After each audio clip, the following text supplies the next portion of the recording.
Hello guys, it's me Jane and so good morning everyone mga kabokaholic. We're here at C6 and along the journey sa paglalakad natin, we decided to start this year 2026. So by the way, Happy New Year everyone. Happy 2026. So ngayon, along the way we have a lot of topic na pag-uusapan. We would like to introduce ourselves. We are partner since 2017. Ano ba yung topic na pinabalak natin pag-usapan? Since 2026 naman ngayon, what are you looking forward for the new year? Yes. Since it's already January 3, 7:02. Ako muna. Well, basically nagplanning kami ng family sa Baguio. So, nag-assess kami ng mga plans namin na nag-fail, plans namin na nag-succeed. Ano din kami for 2026 future plans. Pero basically sa akin, ano lang, kung kaya ko siya condense sa tatlo. Sa apat pala. Family, fitness, faith, saka finances. Yun yung mag-focus on this year. Kami, natry na namin mag-ipon. Kasi, hindi nyo alam, fiancé ko na siya. And papakasal lang kami sa 2027. So, we're coming up with a plan kung paano mag-ipon. Basta kasal namin. 2027. I know it's far away, pero it's not far away. Mabilis lang yun. Magugulat ka na lang, ay 2027 na. Especially kapag hindi mo siya pinanalo. The thing is, dun sa faith, of course, itutuloy yung pagsiba and yung pag-discover kay God. The thing is for family. Hatiin ko na yung goal ko sa family kasi since gagawa na rin ako naman ng sarili kong family. Diba? So, yun lang ang focus ng goals ko is for sa current family ko. Dapat meron na rin for future family ko. Yes, correct. And fitness. Ayun, so tutuloy ko ang diet. Yung ginagawa ko tapos walking. Simpleng exercise na masyadong dinadowngrade ng mga tao. Kung sa inyo, tinatamad kayo mag-gym or kumilos-kilos, start my walking. The most basic thing na kaya mo naman siguro maglakad. Oops, sorry, hindi pala lahat ng tao kaya maglakad din. Pero hindi, no excuses, kaya iwala lang sa capabilities mo. Yun lang. Ikaw naman, ano bang looking forward sa 2026 mo na year?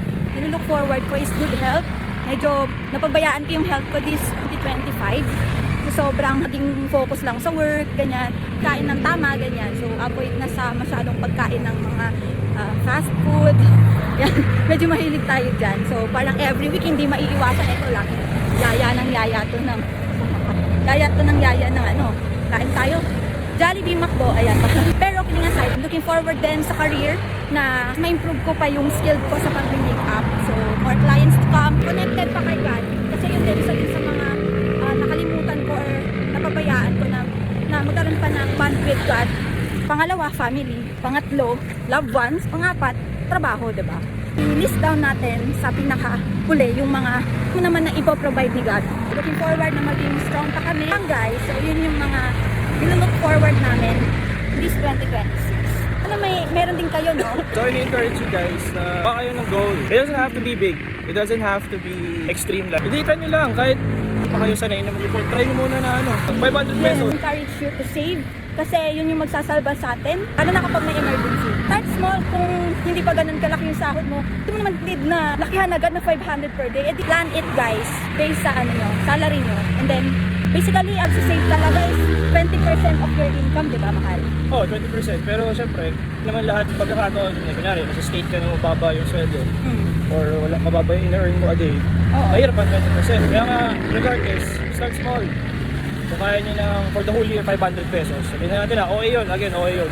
500 pesos for the whole year. Mas okay yun, na-ginoal nyo yun, na-achieve nyo yung goal na yun, 500 pesos, at least may na-achieve ka na goal. Correct. O since kaya mo this year ng next year baka kaya mo na ng 1,000 pesos. Kasi may ka na may 500 ka na Correct. Baka naman next year, 1,000 pesos na. Pero yun nga, ang suggestion ko, yung sinasuggest ni Red Olero, sa kanya ko nakuha to, it was supposed to be a joke. Pero litan mo lang yung achievements mo for now. Kasi tinatry mong yung best of your ability na mag-achieve ng goals So paano mo ma-achieve yun? Litan mo lang muna. Kung hindi ka nag-exercise dati, so wala mo lang mag-walking. 5 minutes a day. Kunwari, Monday, lakad ka. Litan mo lang. Tapos kung kaya mo na, mapaboringan ka na sa isang araw lang sa isang week. Kaya mo dalawang araw sa isang week. Kasi it's your pace, it's your learnings, ikaw bahala sa venture na. Pace mo lang yung sarili mo. Litan mo lang. Tapos noon, pag nasanay ka na, para each year, magulat ka, uy, na-achieve ko yung 5 goals ko na sinet ko this year. Next year, gagawin ko na siyang 7 goals. Tapos na-achieve ko na siya ulit, uy, na-achieve ko na yung 7 ko. 7 goals ko this year. Gagawin ko isang 10 goals. Ganun. Pero di ba mahal kapag kasi tama na mag-start small tayo sa kung ano lang yung talagang kaya natin. Kapag kasi binigla mo yung sarili mo na i-achieve yung mga big things in life, short period of time lang, may tendency na madidisappoint ka. Pwede yun mag-cause ng doubt mo sa sarili mo, overwhelmed din, bumaba yung self-confident mo na hindi ko to kayang i-achieve, wag na lang. Demotivated ka na. Kaya nga, di ba, kung makikita nyo, usually may dumadaan sa feeds nyo na small wins lang lagi. I-celebrate pa rin natin yun. Sa paggising mo sa umaga, nakapaglikpit ka ng higaan mo, nakapagwalis ka. Minsan kasi yung iba, tinitake for granted nila yung mga ganong task eh. Oh, di ako nag-aayos ng kama ko. Kumbaga parang hindi nila nakikita yun as achievement in a day. Dito na tayo sa barangay New Lower Bicutan. So dito na tayo daan, palusod ng signal. Yes. So ayun guys, naka 3 kilometers na kami. Simula dun sa bahay nila Suzanne hanggang dito sa area na to. So yan guys, we're going up. We're going up. Kanina guys, sabi namin sa vlog namin, sabi ko lang, iwasan ng fast food. At least itry, pero nandito kami ngayon sa Jollibee. Breakfast lang bago tuloy yung lakad namin. So ayun. Ano yan?